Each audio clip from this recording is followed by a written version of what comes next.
அனுமதிக்கப்பட்ட வரம்புக்குட்பட்டே தமிழ்நாட்டின் கடன் அளவு உள்ளது.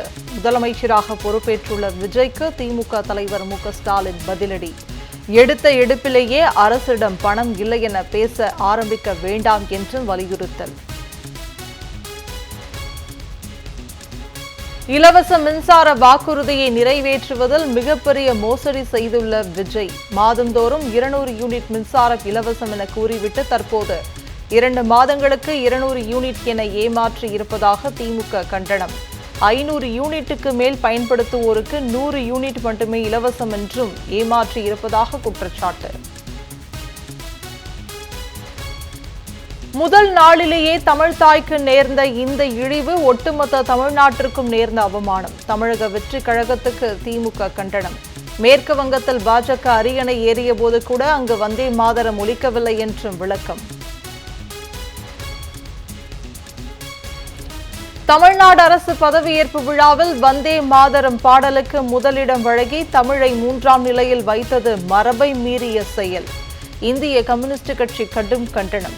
இனிவரும் அரசு நிகழ்ச்சிகளில் இந்த தவறு தொடரக்கூடாது எனவும் அறிவுறுத்தல். அமைச்சராக பதவியேற்றிருக்கும் ஆதவ் அர்ஜுனா கமிஷன் அடித்து கெட்ட பெயர் ஏற்படுத்தும் குணம் கொண்டவர்.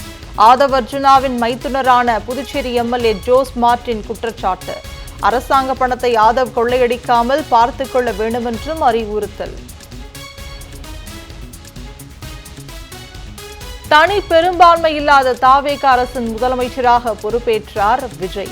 பதவியேற்பு விழாவில் தமிழ்தாய் வாழ்த்து 3வது இடத்துக்கு தள்ளப்பட்டதால் அதிர்ச்சி. சட்டப்பேரவையில் வருகிற 13ஆம் தேதி பெரும்பான்மையை நிரூபிக்க புதிய அரசுக்கு ஆளுநர் உத்தரவு. புதிய அரசு அமைந்துள்ள நிலையில் நாளை கூடுகிறது தமிழ்நாடு சட்டப்பேரவை. புதிதாக தேர்ந்தெடுக்கப்பட்ட சட்டமன்ற உறுப்பினர்கள் பதவியேற்றுக் கொள்கின்றனர். அதிமுக பொதுச் செயலாளர் பதவியிலிருந்து எடப்பாடி பழனிசாமி விலக மூத்த நிர்வாகிகள் போர்க்கொடி. தொடர் தோல்விகளால் பழனிசாமி பதவியிலிருந்து விலக சி.வி. சண்முகம், எஸ்.பி. வேலுமணி உள்ளிட்டோர் வலியுறுத்தல். மேற்கு வங்கத்தில் தேர்தல் ஆணைய சிறப்பு பார்வையாளராக பணியாற்றியவர் முதலமைச்சரின் சிறப்பு ஆலோசகராக நியமனம். பாஜகவின் திருட்டுத்தனம் அம்பலமாகியுள்ளதாக எதிர்க்கட்சிகள் கண்டனம். ஓரிரு நாளில் பெட்ரோல் டீசல் விலையை உயர்த்த எண்ணெய் நிறுவனங்கள் முடிவு. தலா ₹5 அளவுக்கு அதிகரிக்க உள்ளதாக தகவல். தேர்தல் முடிவு வந்து ஒரு வாரம் ஆகியும் கேரளத்தில் முதலமைச்சரை தேர்வு செய்ய முடியாமல் திணறும் காங்கிரஸ்.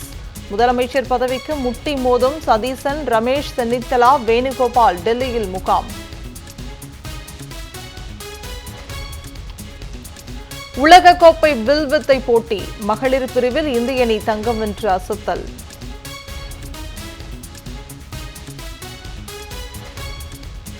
ஹங்கேரியின் புதிய பிரதமராக பீட்டர் மேக்கியார் பதவியேற்பு. பதவியேற்பு விழாவில் பல்லாயிரக்கணக்கானோர் பங்கேற்பு. Én Magyar Péter fogadom,